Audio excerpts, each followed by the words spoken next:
The Jimmy Olsen Radio Network. Dimension, a measurable extent of some kind, such as length, breadth, depth, or height.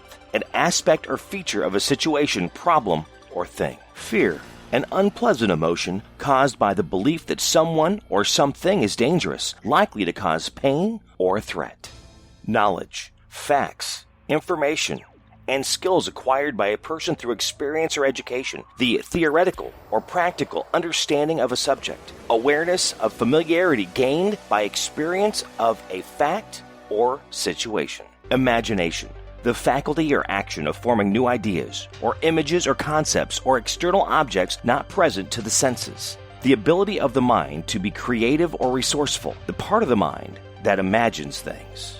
A dimension, as vast as space and is as timeless as infinity, between light and dark, somewhere in the middle of science and superstition, lying between fear and knowledge, the dimension of imagination. Spinal adjustments provided by Dr. Chad Rolfson. The Spinal Tuning Chiropractic Center is a Des Moines area low flat fee per month unlimited chiropractic care practice. When life happens, just adjust. Schedule today at spinaltuning.com. Barbecue provided by Kenny's Rib Wagon, catering ribs for your pleasure and serving daily at Plaza Pub, 62nd and Douglas in Des Moines across from Merle Hay Mall. Find Kenny's Rib Wagon on Facebook. It's story time. The Ugly Duckling. It was lovely summer weather in the country, and the golden corn, the green oats, and the haystacks piled up in the meadows looked beautiful. The stork, walking about on his long red legs, chatted in the Egyptian language, which he had learned from his mother. The cornfields and the meadows were surrounded by large forests, in the midst of which were deep pools. It was indeed delightful to walk around in the country. In a sunny spot stood a pleasant old farmhouse, close by a deep river. And from the house down to the waterside grew great burdock leaves, so high that under the tallest of them a little child could stand upright. The spot was as wild as the center of a thick wood. In this snug retreat sat a duck on her nest, watching for her young brood to hatch. She was beginning to get tired of her task, for the little ones were a long time coming out of their shells, and she seldom had any visitors. The other ducks liked much better to swim about in the river than to climb the slippery banks and sit under a burdock leaf to have a gossip with her.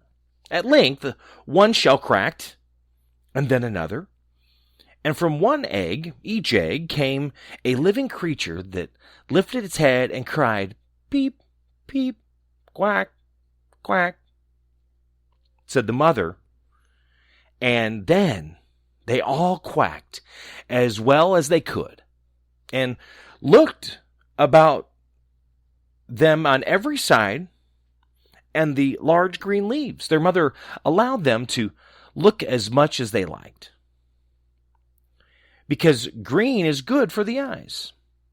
"How large the world is," said the young ducks, when they found how much more room they now had than while they were inside their eggshell. "Do you imagine this is the whole world?" asked the mother. "Wait till you have seen the garden. It stretches far beyond that to the parson's field.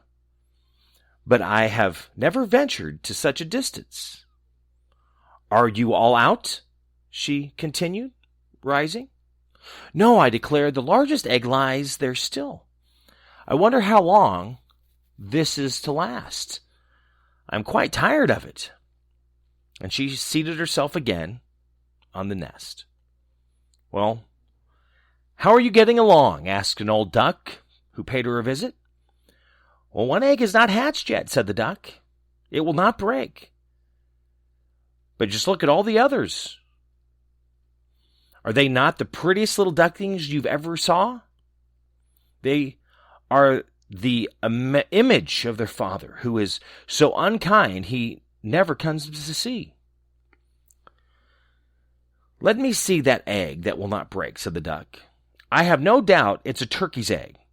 I persuaded to hatch someone once, and after all my care and trouble with the young ones, they were afraid of the water.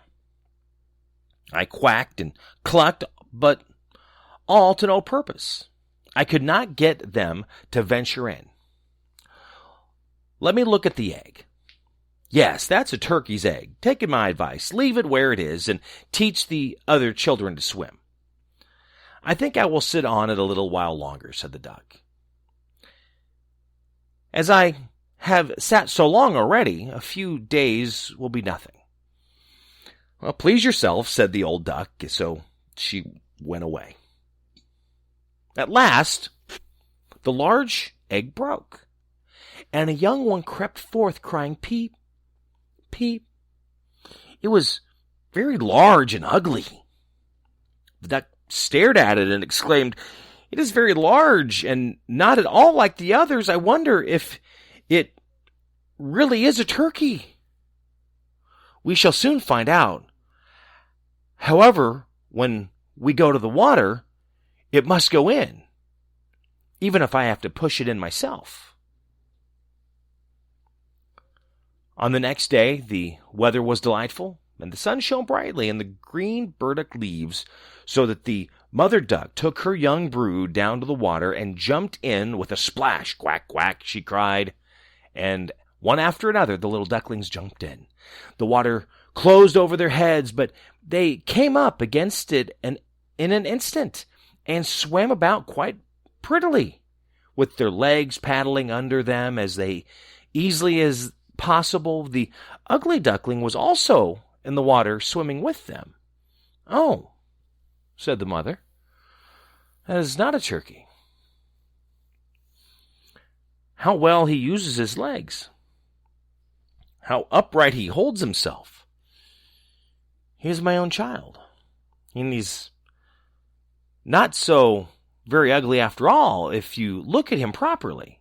Quack, quack. Come with me now. I will take you into grand society and introduce you to the farmyard. But you must keep close to me, or you may be trodden upon. And above all, beware of the cat." When they reached the farmyard, there was a great disturbance. Two families were fighting for an eel's head, which, after all, was carried off by the cat. See, children, that is the way of the world, said the mother, wetting her beak, for she would have liked the eagle's head herself. "Well, come now, use your legs. Let me see how well you can behave. You must bow your heads prettily to the old duck yonder. She is the highest born of them all, and has Spanish blood, therefore she is well off. Don't you see she has a red flag tied to her leg, which is something very grand and a great honor for a duck. It shows that everyone is anxious not to lose her, as she can be recognized by both man and beast. Come now, don't turn your toes. A well-bred duckling spreads their feet wide apart, just like their father and mother, in this way. Now bend your neck and say quack." The ducklings did as they were bid, but the other ducks stared and said, "Look, here comes another brood," as if they were not enough of us already. And what a queer-looking object one of them is. We don't want him here." Then one flew out and bit him in the neck. "Let him alone," said the mother. "He is not doing any harm." "But he is so big and ugly," said the spiteful duck, "and therefore he must be turned out." "The others are very pretty children," said the old duck, with the rag on her leg. "All but that one. I wish his mother could improve him a little." "That is impossible, your grace," replied the mother. "He is not pretty, but he has a very good disposition and swims as well or even better than the others. I think he will grow up pretty and perhaps be smaller. He has remained too long in the egg and therefore has figured it not properly formed."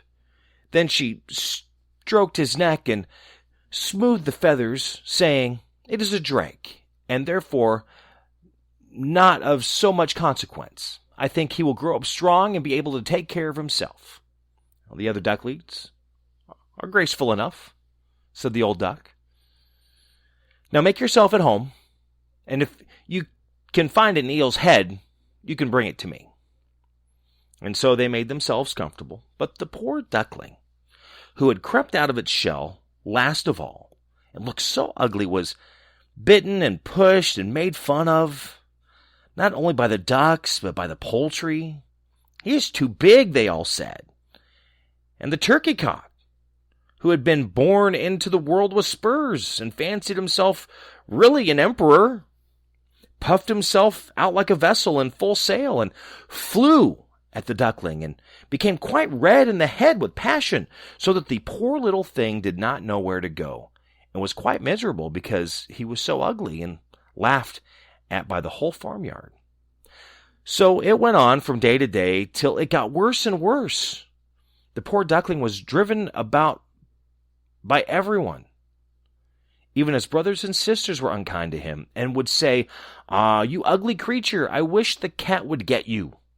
And his mother said she wished he had never been born. The ducks pecked at him, the chickens beat him, the girl who fed the poultry kicked him with their feet.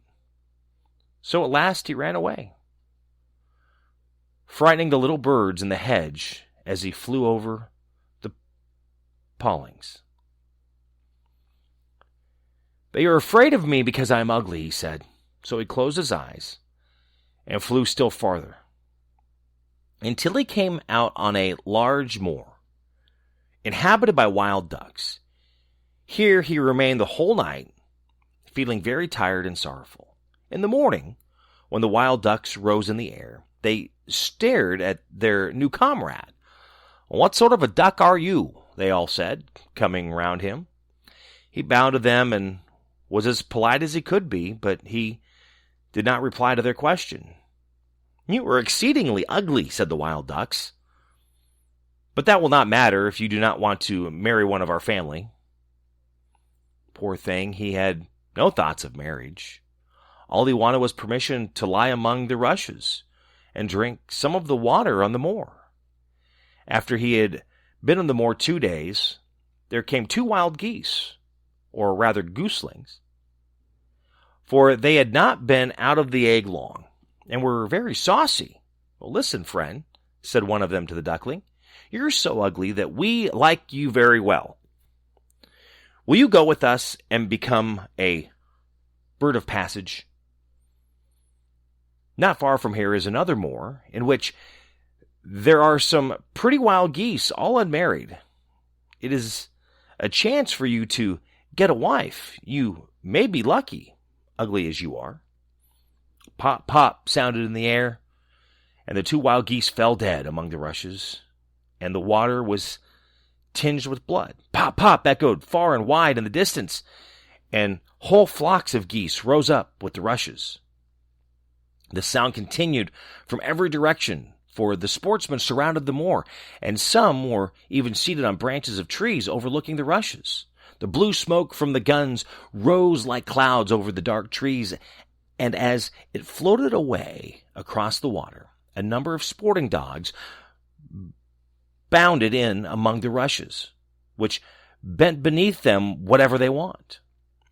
How they terrified the poor duckling! He turned away his head to hide under his wing, and at the same moment a large, terrible dog passed quite near him. His jaws were open, his tongue hung from his mouth, and his eyes glared fearfully.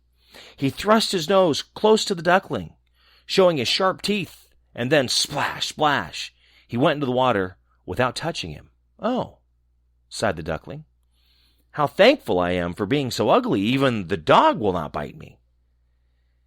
And so he lay quite still, while the shot rattled through the rushes, and after gunfire was fired over him, it was late in the day before all became quiet.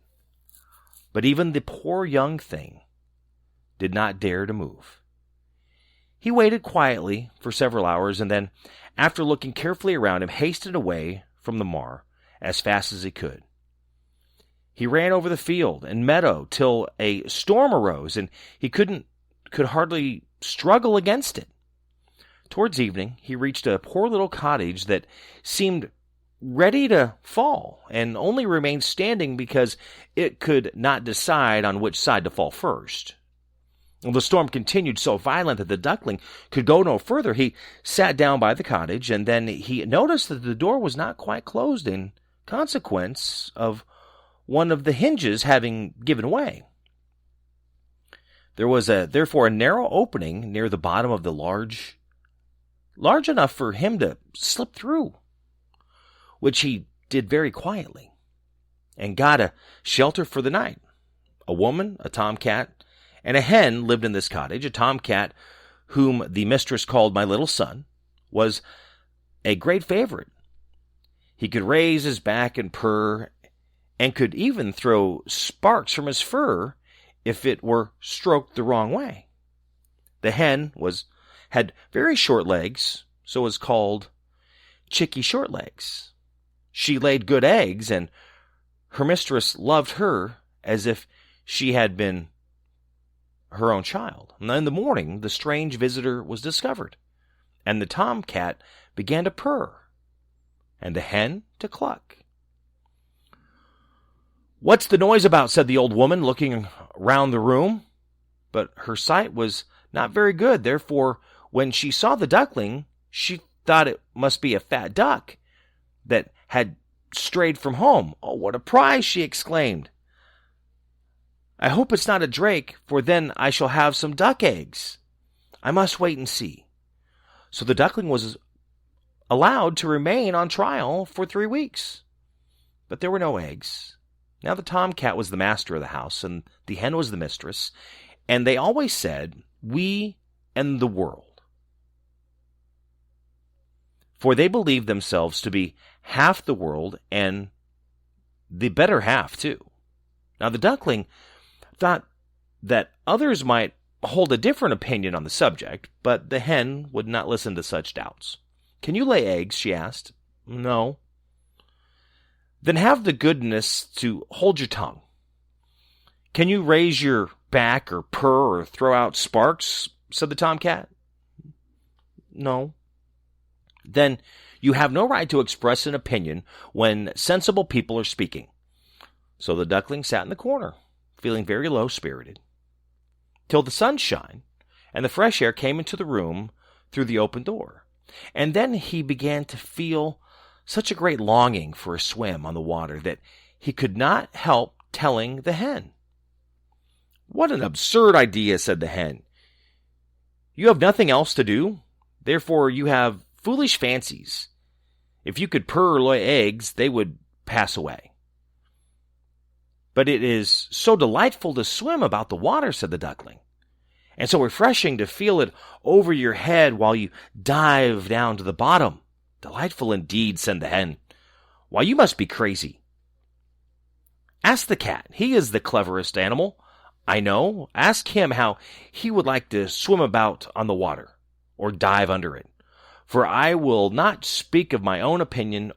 Ask our mistress.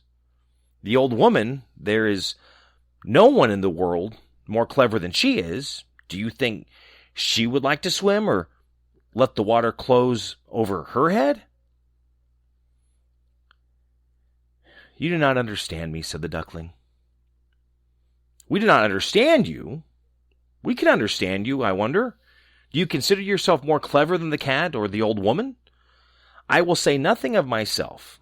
Do not imagine such nonsense, child, and thank your good fortune that you have been received here.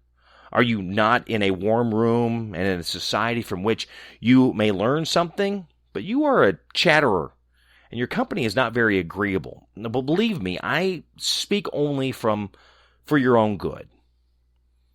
I may tell you unpleasant truths, but that is a proof of my friendship. I will advise you, therefore, to lay eggs and learn to purr as quick as possible."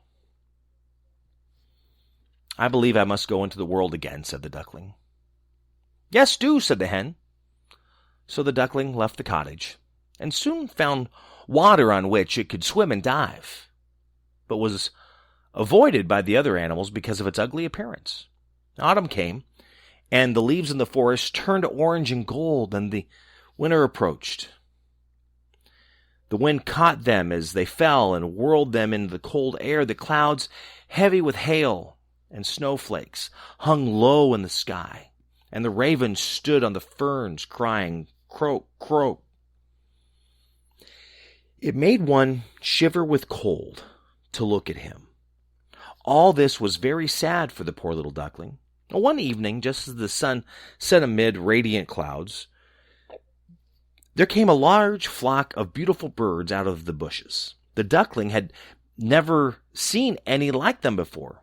They were swans, and they curved their graceful necks while their soft plumage shone with dazzling whiteness. They uttered a singular cry as they spread their glorious wings and flew away from those cold regions to warmer countries across the sea. As they mounted higher and higher in the air, the ugly duckling felt quite a strange sensation as he watched them. He whirled himself into the water like a wheel and stretched out his neck towards them and uttered a cry so strange that it frightened himself. Could he ever forget those beautiful, happy birds? And when at last they were out of his sight, he dived under the water and rose again, beside himself with excitement. He knew not the names of these birds, nor where they had flown, but he felt towards them as he had never felt any other bird in the world.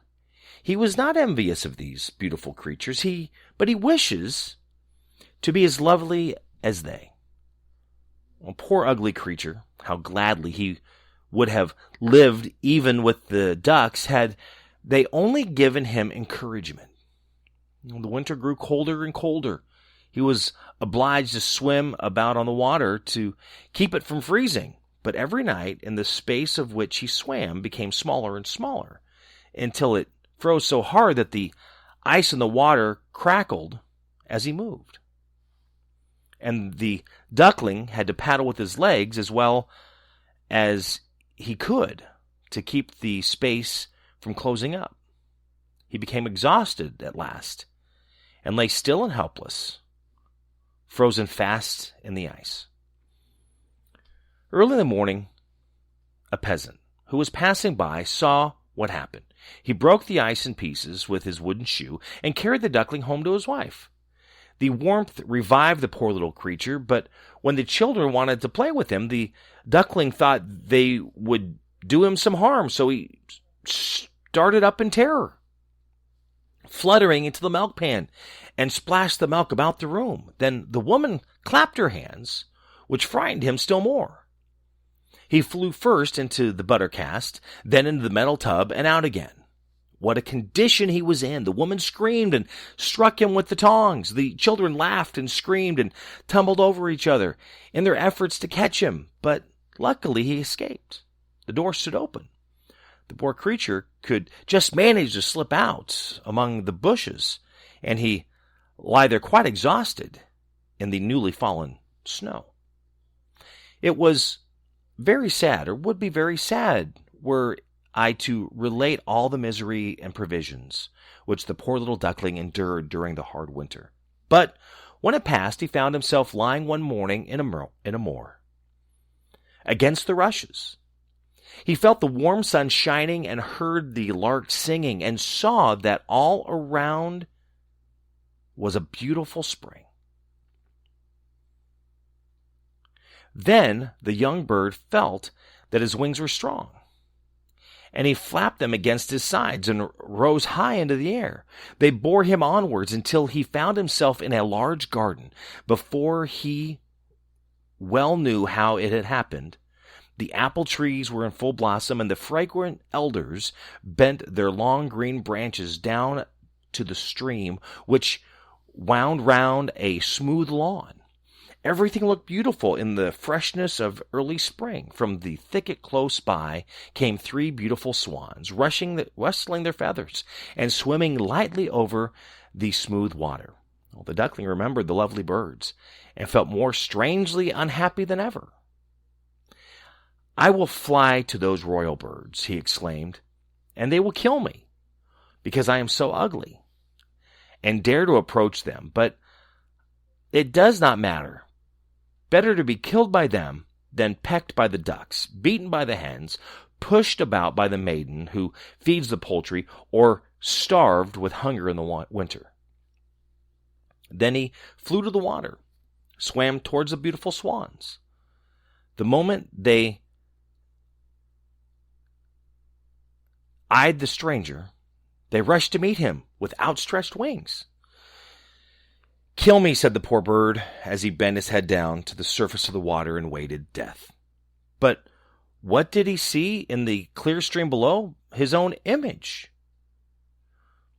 No longer a dark gray bird, ugly and disagreeable to look at, but a graceful and beautiful swan.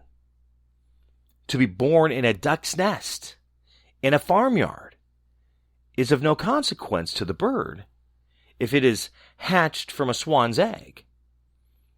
He now felt glad, and having suffered sorrow and trouble, because it enabled him to enjoy so much better all the pleasure and happiness around him. For the great swans swam round the newcomer and stroked his neck with their beaks as a welcome. Into the garden presently came some little children, and threw bread and cake in the water. "See," cried the youngest, "there's a new one."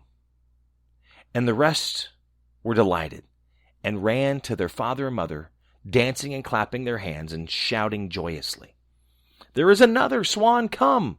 A new one has arrived!"